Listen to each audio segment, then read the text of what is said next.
phone's not recording this at all. Here we go. Here we go, doing a podcast. It's cod pass time. Yep, cod past time.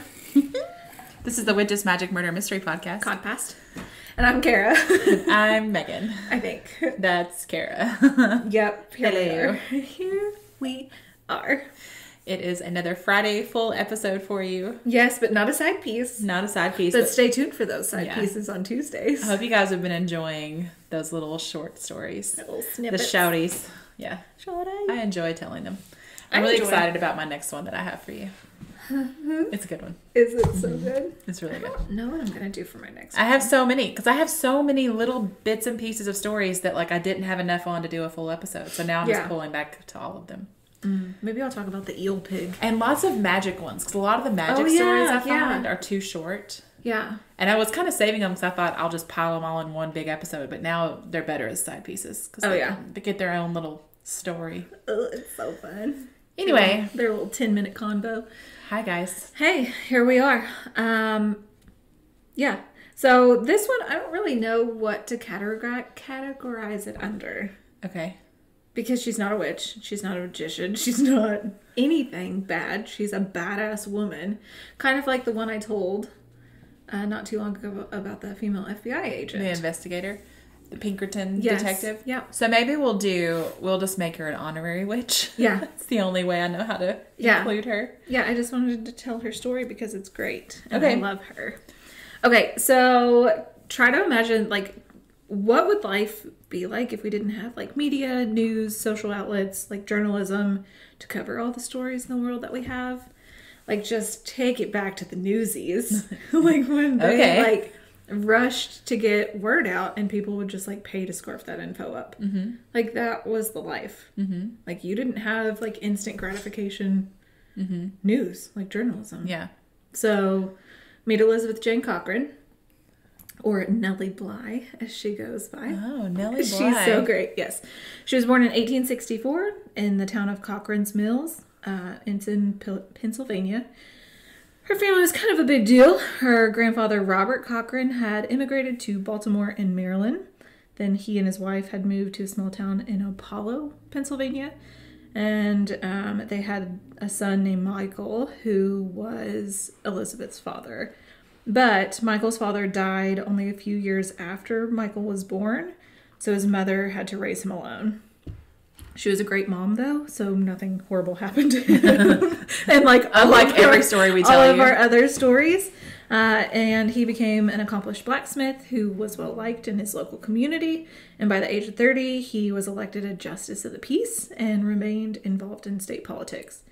So in 1845, he bought a rundown mill and all the land around it, and he turned it into a really successful business and like successful, like thriving community. Great. So he's like doing it. Yeah. He's hustling. Yes. So they decided to rename the town from Pitt's Mill to Cochran's Mill in his honor. Oh, nice. Oh, people loved him. Yeah. Do you think anybody will ever rename a town after us? Nicholasville, for sure. It will become Kara Meganville. Kara Meganville. Cameganville. Or Morrowville. Yes. Either way. Camegan. You guys let us know what you think. It's fine. Yeah. We could do a poll, I guess. We're here for it. That seems important. Let's call city council right now. Yeah, we probably want to hit them up first. So Elizabeth's mother, Mary, was Michael's second wife. He already had 10 children from his first marriage. Dang. Yeah, Elizabeth was the third of 5 from Mary and Michael. So he had 10 from his first marriage. And then 15. Oh. So 15 total. She was a super spunky kid, and she had the nickname Pink, or Pinky. She loved the color pink. Just cute. Like wearing it all the time, so they just called her that. It was really like the white picket fence life until 1870. At the age of 60, Michael died all of a sudden, which was like super shocking, and nobody like had any thoughts of, that ever happening because he was fine. The town loved him. So, it just, after 2 months in the courts, it was decided that a third of his estate went to Mary, and the remainder was split between all of his children. He has 15 kids. And Elizabeth was only 6 at the time, so she was appointed a guardian to manage her funds, and it wasn't her mom. It was Colonel Samuel McCartney Jackson. Because women can't do math? Mm-hmm. Yep. He was a local I'm not a hero good of the shining Civil example War. of that, but still. I mean, still. Like, why can't mom manage I her could funds? if I wanted to, okay? Right, I right. just don't want to. Yes. So he was a hero, the colonel was? Yes, of the Civil War.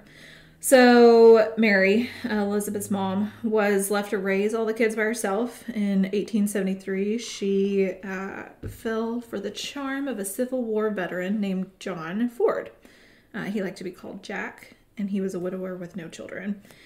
But he was an abusive drunk, and he actually hid that until they were married. So once they were married, he started beating Mary until she just feared for her life.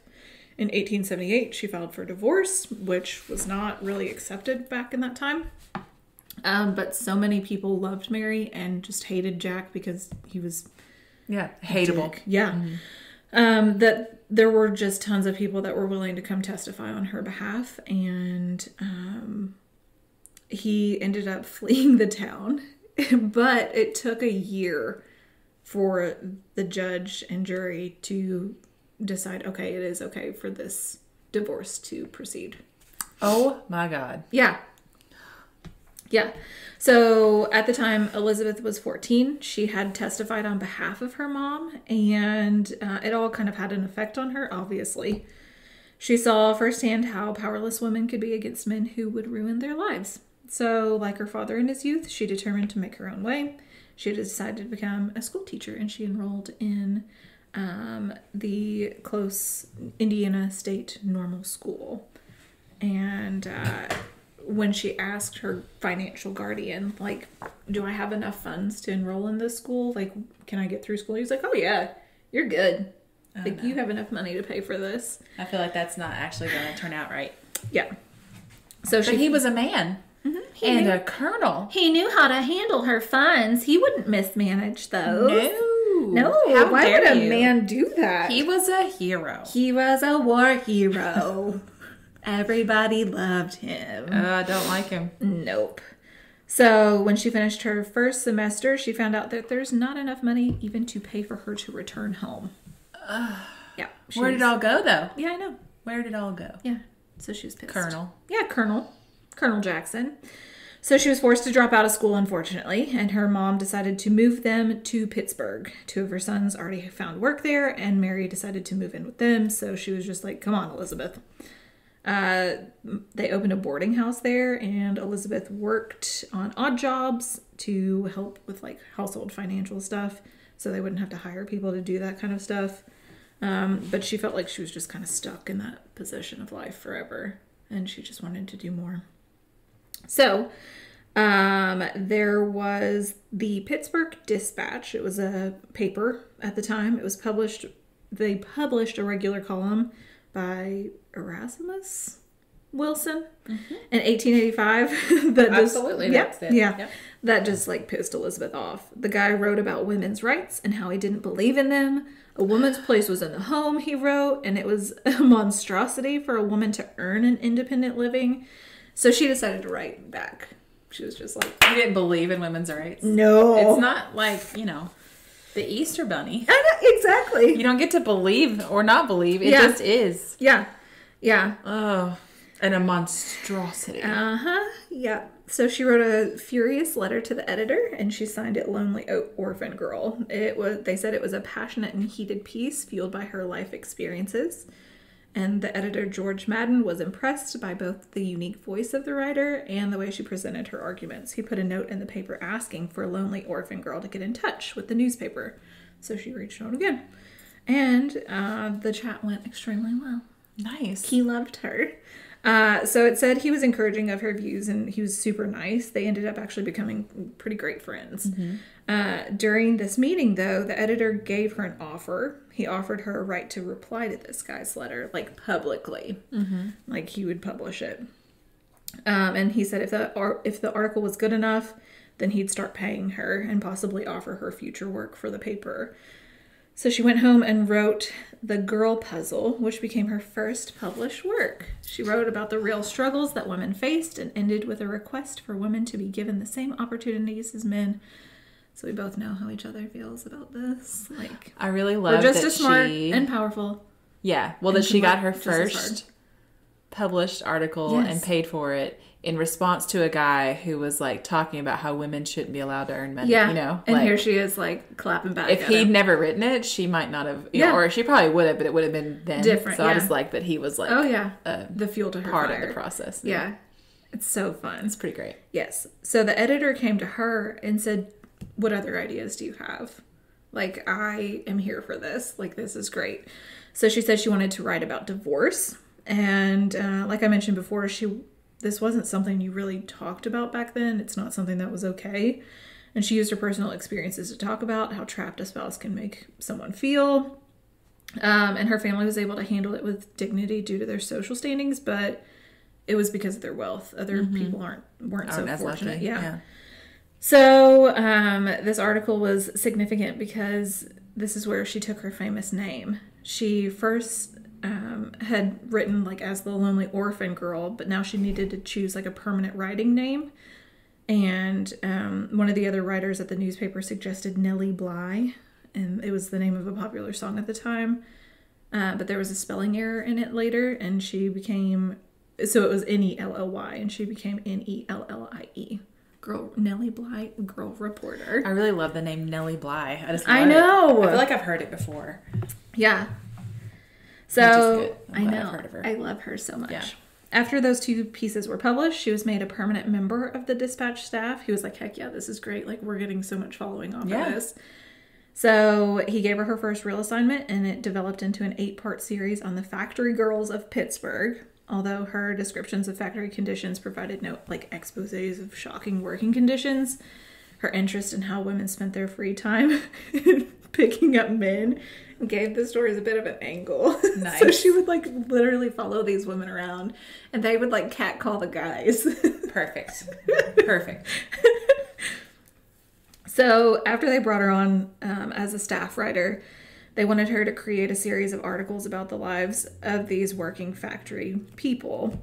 It was followed by more articles spinning out from conversations she had with boarders in the boarding house that her mom had. And it said that her feminist and belief in workers' rights appeared in a lot of her articles, which earned her a huge following. Mm-hmm. But it also earned her a little bit of hesitation because some people would write in and be like, dude, you've got to rein this chick in. Like, she's too much. We're not going to keep, like, buying your newspaper or whatever. So the Madden had asked her, like, okay, can you just, like, start writing about, like, traditional women reporter subjects of, like, fashion and, like, nature and stuff? Ew, no. Yeah. But she's like, not the point. She was like, no. I don't actually know. I'm not going to. So that's not how she's made her whole career. No. So why would you suddenly... Well, can you write about this new dress that just came out? This new, like, fabric that came from Italy? Like, ew. Ugh. So she was like, no, I actually have a different idea. She had recently found out from one of the boarders that it was now possible to take a train from Philadelphia all the way to Mexico City. So she was like, how about you all just, like, make some stuff about me, like, traveling to Mexico as, like, a foreign correspondent? And they were like, what? What's a foreign correspondent? Like, why do we care what goes on outside of here? Yeah. Like, for what? No. What are you talking about? And it said they were super apprehensive, but she ended up convincing him when she went to Mexico. Good. She took her mom with her as, like, a chaperone and also, like, companion. They spent 6 months there. She wrote articles that the paper published under the title Nellie in Mexico, which people already loved her because of her weird little adventures. Yeah.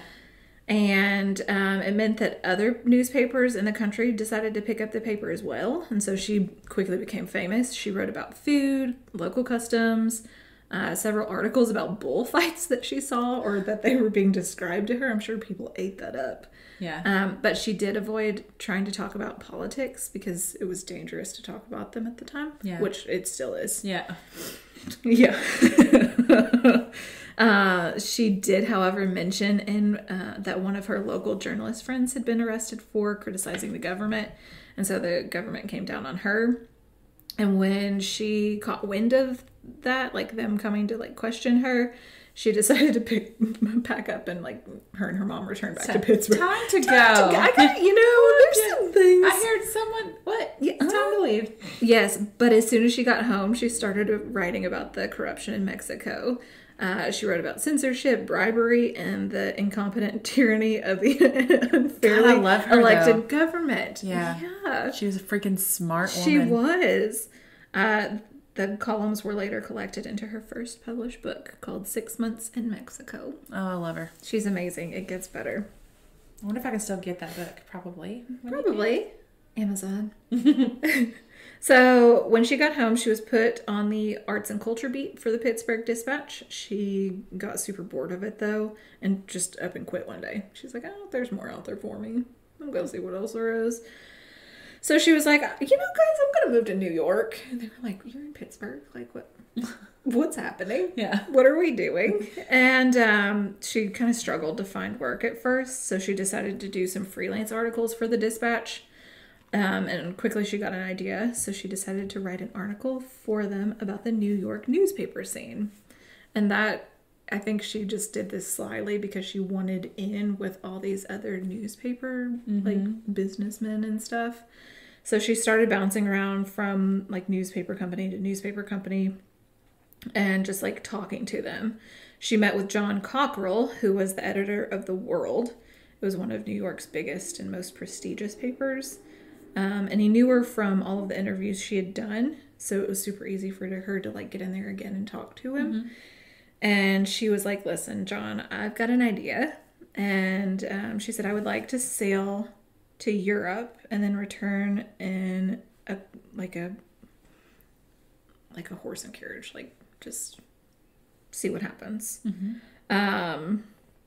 She wanted to write about immigrants who endured like all the hardships on their way to America.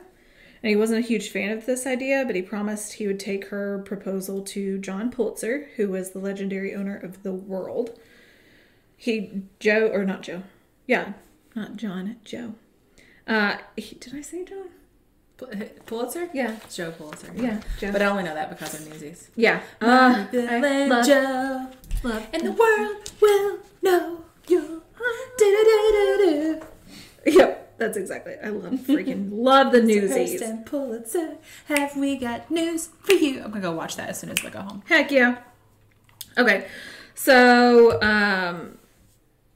they wanted to cover a different story. So when she returned to pitch her idea again, now I have the hiccups from this lemonade. They were like, "Listen, we got this idea. How would you like to go into like an insane asylum?" Oh no. And kind of go undercover. Oh, no. She was like, wait, what? This feels like a trap. This was me traveling around the world and now I'm going to be crazy? Yeah. So they had received multiple tips that women in this asylum, it was Blackwell's Island, were being super like mistreated. And they were treated more like inmates than anything. And it was really like women that weren't insane, but just like... just been sent there. Something was wrong, but nobody wanted to look into it. So who cares? It's just women. Yes. Yes. So even though it was a super dangerous assignment, she was like, I asked the world if I could have myself committed to one of the asylums for the insane in New York with a view to writing a plan, and here I am. I'm doing it. So she decided to go do it? Yep. She spent the evening at home practicing in front of a mirror, stayed up all night in order to look crazy. Yeah. She dressed in like a super cheap gray dress, checked into a cheap boarding house under the name of Nellie Brown. And that evening she sat in the parlor telling other guests that they looked crazy before causing a scene when she refused to go to her room and she tried to sleep on the stairwell. She stayed awake for the second night running, and then the next morning she caused a scene by refusing to leave her room and insisting that somebody had stolen her luggage during the night. Like, she put on a show. Can you imagine, like, you just keep doing more and more, and then, like, shoot, that didn't work. Okay, like, what can I do next? Like, how can I just... Like, throwing herself on those stairs. I need them to commit me. Yes, like, how am I gonna get here? So eventually the boarding house called the cops, and she was taken down to the station. The police took her to a judge to decide what to do with her, and she gave another incoherent performance. Her story was she was from Cuba, she had a headache, and she couldn't remember anything. That's pretty good. Yeah, the judge thought, well, maybe she's been drugged, which, I mean, didn't sound far from the truth. Like, that's maybe how somebody would act. And sent her to Bellevue Hospital. He asked the reporters in the court to try to find out who she was. And the New York Sun and the New York Times both ran articles on her. On the lady? Yes, on Nellie. Oh, man. Like, it's this mystery woman. Yes, but she's like this huge journalist. That's like so... feminist journalist. And nobody recognized her? So... You bet her bosses were like, good Lord. What is she getting into? Yeah. We didn't want her to take it this far. Yeah. Crazy. Just supposed to get into the hospital. Yes. So the doctors were united in their professional opinions. One declared her positively demented, while the head of the insane pavilion said that she was positively demented as well. The vague and unscientific diagnosis was enough to condemn her. So on the 25th of September, 1887, Nellie Brown was committed to Blackwell's Island lunatic asylum. So just think about, though, how easy it was to get put away. You know what I mean? Because she wasn't insane. But these doctors are absolutely like, yes, she is. And that's all it takes. Yeah. So one of the ambulance drivers that was taking her to the ship, the ferry boat, I guess, said... It's an insane place where you'll never get out of it. So they weren't allowing her to keep written notes. Like, they wouldn't give them like pens and papers and stuff to write on. So she had to just rely on her memory, which luckily for her, it was an insane one. She began to just kind of watch the other patients and realize that many of them just couldn't speak English. They weren't crazy. They just didn't understand what the people were saying to them. Oh my gosh. Yep. Yeah. So she was given a meal of when she arrived, she was given a meal of 5 prunes, stale bread, and a pink colored tea. Ew.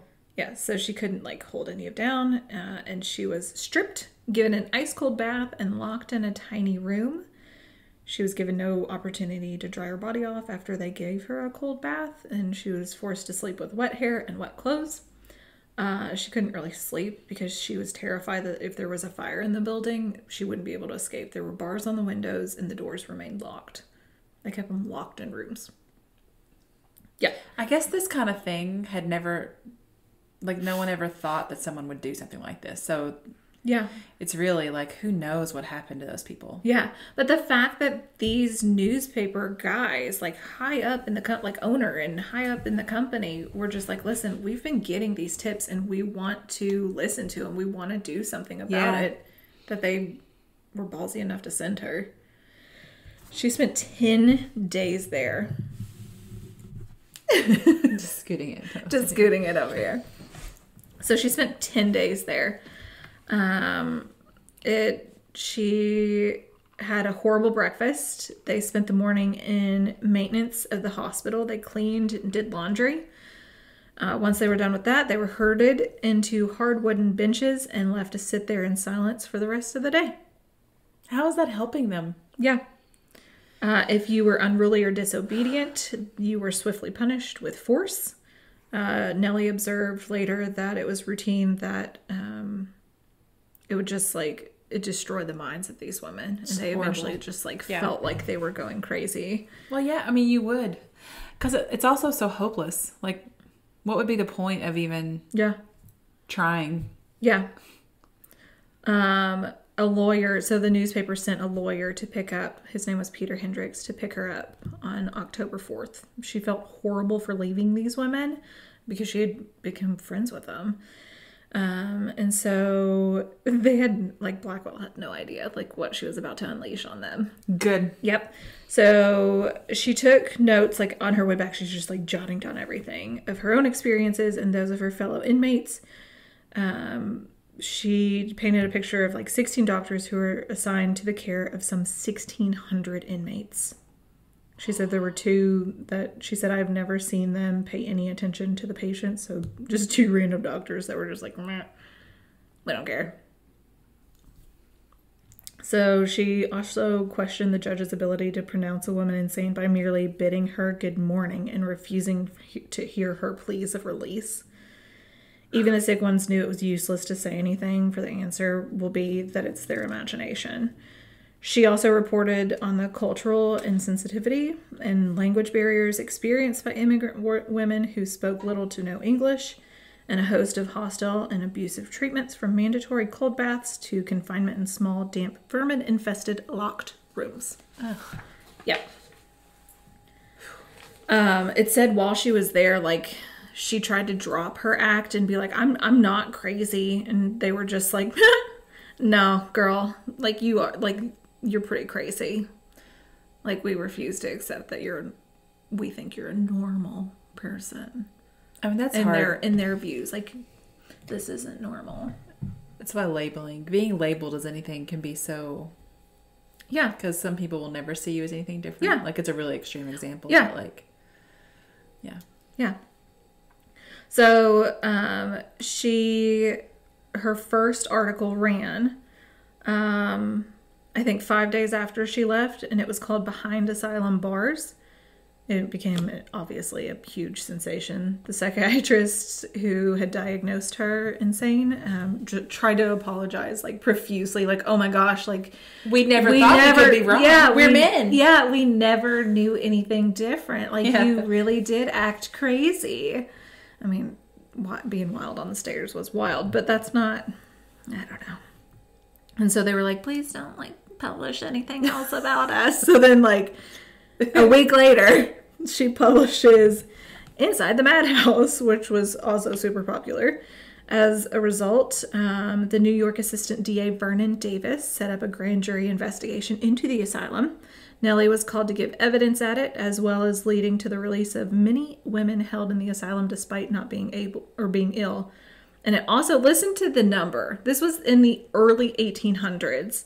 This led to an $850,000 increase in the budget for management of mental hospitals. Wow, $850,000. Imagine if they put that into, I mean, even that number. Yeah. Into mental health right now. Wow. Yeah.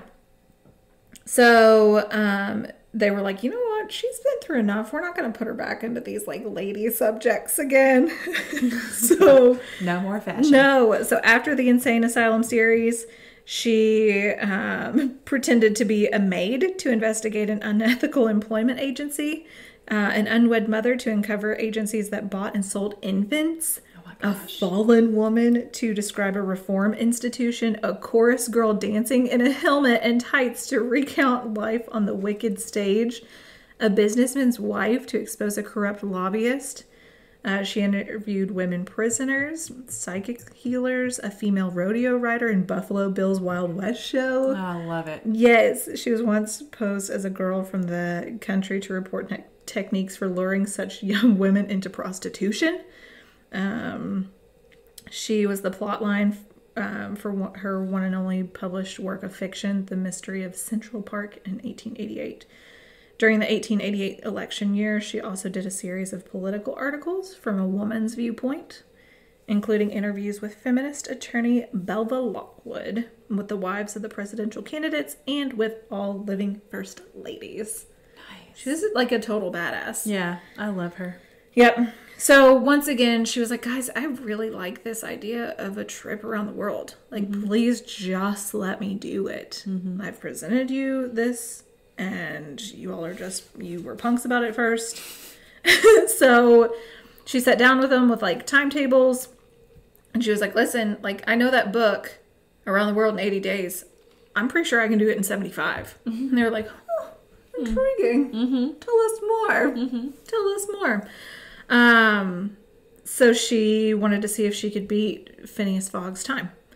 So John Cockrell was willing to give it a go. The editors were like, I don't know if we're going to get much out of this. And they were like, okay, whatever. But we're doing it. So she said she'd get another newspaper to handle it if they decided they weren't going to. That's even better. And they were like, dang it. No matter what. Yeah, they were like, are you serious? Like, what? So they were like, fine, just do it. So a year later, after the proposal, and more publicity coming out about it, and people being like, we should let her do it. Like, you all should let her do it. This is going to be great. It's Nellie Bly. We'll let her do whatever she wants. Yeah, she does it. But then the Cosmopolitan magazine hears about it, and they're like, we're going to send in a contender. Oh. We're going to make it a competition. Was it a woman? Yep. Oh, that's good at least. Her name is Elizabeth Bisland, and she was a female reporter. They sent her to set off in the opposite direction. Oh. Yeah. I start walking your way. You start walking mine. Yep. Meet in the middle. Okay. In 75 days. 75 days. 5 days less than 80. It's the little known rap that goes in the Nitty Gritty Dirt Band song. Yes. Okay, so Nellie had a lot more time to prepare for her trip than Elizabeth Bisland did. So Nellie packed lightly, and the newspaper decided to publish something because they were like, it may take a bit for us to like get her letters and stuff. Mm-hmm. So they published something saying Nellie Bly guessing match. So they wanted readers to like send in when they thought she'd arrive where in her journey. And she had never been on a boat before, so she got like super sick. Oh, yeah. Yeah. So after sleeping for 22 hours, the captain was like super relieved and realized she's not dead. And there was like, she was enjoying her trip, but then all of a sudden there's this guy who was just like following her around all of a sudden. Ugh. Yeah. And he was just like, I'm just gonna see where this goes. She's like a super fancy lady and just like telling her how amazing he was, like toxic masculinity the whole entire time. Just like, she's like, no, you should be impressed by me, dude. Yes. So then it says that she was like super relieved when he fell ill on the trip. Like, oh shoot, are you sick? Oh dang.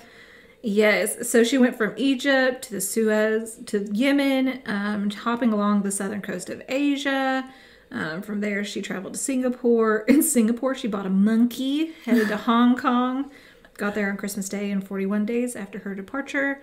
And when she arrived, the clerk told her that Elizabeth Bisland had already passed through 3 days earlier. And you would think, like, I would be like, no, that little. Yeah. But she was like, no, I'm fine. Like, I really don't care. She said that her only goal was to make her 75-day target and didn't care who was. It's not a competition. No, she was like, I don't know why. Like, this is I like her even better. She's like, just because this woman's doing it and I'm doing it, women don't have to be in competition. Yeah. Women don't have to, let's say it again. Women don't have to be in competition. You don't have to compete with one another. No, it's fine if you don't. Yeah, it's better. You could even support each other. Let me just adjust It'd be fun. This. Yeah. Let's fix that crown, baby. Yeah. You're fine. Yeah. Ugh. But it's much more exciting when, the whole cat fight. I know. Crap. I know. Anyway, whatever. Yeah. Women are great. Women are amazing. So it says rough weather in the Pacific took 16 days for Nellie to make it to San Francisco, which put her behind schedule. But her journey became such huge news that the world had chartered a train specifically to get her back to New York so she could make it in time. Oh, like they were so supportive of her. Oh. And the train only had one car. They were like, detach every other car. Yeah, gotta move quick. Exactly. Like, this is just for Nellie. So when it was in Jersey City, where she became like just a huge celebrity, there were crowds everywhere. She threw her cap up in the air. Oh, it was amazing. Great. Yes. So she got home in 72 days. Yes. She beat her target. And Elizabeth. She beat Elizabeth by 4 days. Oh. I know.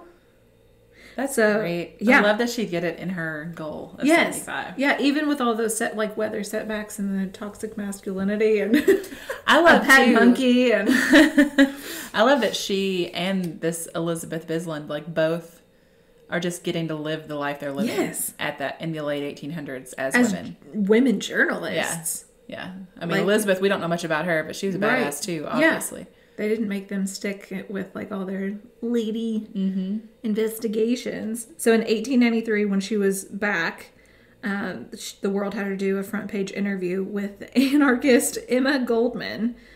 She also reported a night at the Salvation Army shelter and scheduled an exclusive interview with the allegedly insane serial killer Lizzie Halliday, who was a woman accused of triple murder.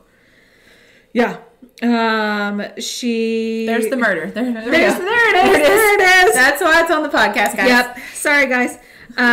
She interviewed respectable women who spent their days gambling and stories on police corruption. She also covered real news, traveling to Washington, D.C. for the March of the Unemployed, known as the Coxey's Army, and to Chicago, where she wrote a piece on the strike against the Pullman Railway Car Company. She did a jailhouse interview with a union leader. And she became news when she got engaged to millionaire industrialist Robert Seaman. Nice. Yes. They married within a month of their first meeting. Oh. And he was 40 years older than Nellie. Oh. Yes. Yes. And people were like, she just married him for his money. And he just started getting real weird about her independence, that he started having her followed. So she was like, I don't know what else to do. I'm just going to dive into my writing. So she interviewed Susan B. Anthony. And in 1896, she did a story on Police Commissioner Theodore Roosevelt's plan to close homeless women's shelters in police stations by spending the night in the shelter herself. Nice. Yeah. Also, during this time of him having her followed while he was out of the country or wherever he was, she wrote a lot of articles that included advice to bad husbands, airing her bad, dirty laundry or whatever. And so he was like, oh, fine. I'm so sorry. I didn't realize I was being a dick. Well, here we are. I mean, the whole thing of he's 40 years older. Yes. And they're she just married him for his money. Okay. Yes. Why do you think he married her? Yeah. I mean, why did he not marry a woman his age? Yeah. They're both getting something from each other. Yes. This whole thing, I don't know. It just always annoys me when it's the woman, she's obviously just after him for his money. And I'm like, well, he's after her for her body. Exactly. What do you mean? Yeah. Yeah. What's happening here? So after all of that went down, he made her the president of his company and the public face, and it's the Ironclad. So in 1901, the manufacturing company exhibited at the Pan American Exposition, and they created little metal business cards with Nellie's face and the company's information. Every time you say Nellie right now, I keep picturing the rapper Nelly. With the Band-Aid on his face. Yes. So you're like, Nellie's face. And I'm like, oh, not that Nelly. Not that Nelly. Yeah. Unfortunately, he was hit by a wagon in one of their travels while he was crossing the street, and he died. So she became the owner of the company. And they kind of hit some financial hardships because she decided she wanted to implant the company employee benefits and medical care and pensions. She was just I want to be the first company to do this. Yeah. And so then they kind of just couldn't afford. No. But then since she was struggling financially with that, she decided to go back to writing. So she covered the women's suffrage procession of 1913 for the New York Evening Journal. Her article's headline was Suffragists Are Men's Superiors. Nice. And she also predicted that it would be 1920 before the women could vote or have the right to vote. Yep. So there's so much about her. I'm just rambling at this point. But when World War I broke out, she found herself on the front lines, and she was out there doing stories for that. She became their official correspondent in Austria and became best known for her reporting of conditions on their eastern front with Russia. She lived with a friend named Oscar Bondy, an industrialist who owned several sugar factories. I think this part's important. Because they're saying that they blamed Nellie wanting employee benefits hurt the company when that's not actually what did it. Yeah. Yeah, I thought I touched on that a second ago, but no. Well, I thought you'd said it was that she wanted employee benefits and they couldn't afford it and that's why the company went under. Yeah. But really it was because of widespread embezzlement in the company's financial department. So it wasn't that she... No, it wasn't her. Yeah. That's what I thought you said earlier. I could have also misunderstood. No, I mean, I could have just been like so excited to like talk about it that I was like, and this happened. Well, because I was like, oh, it sucks that she was trying to do something good and it hurt the company, but that's not actually not actually. They like blamed her that part for it. Yeah. So they started struggling after that. Yeah. So while she was away, her mother was holding her property in trust during her absence, but then her mother died while she was gone. And Mary had no living will, and so everything kind of fell to her older brother, Albert, and he literally thought that everything was his. Yeah. So he kind of took control of the company. So she had to take him to court when she got back.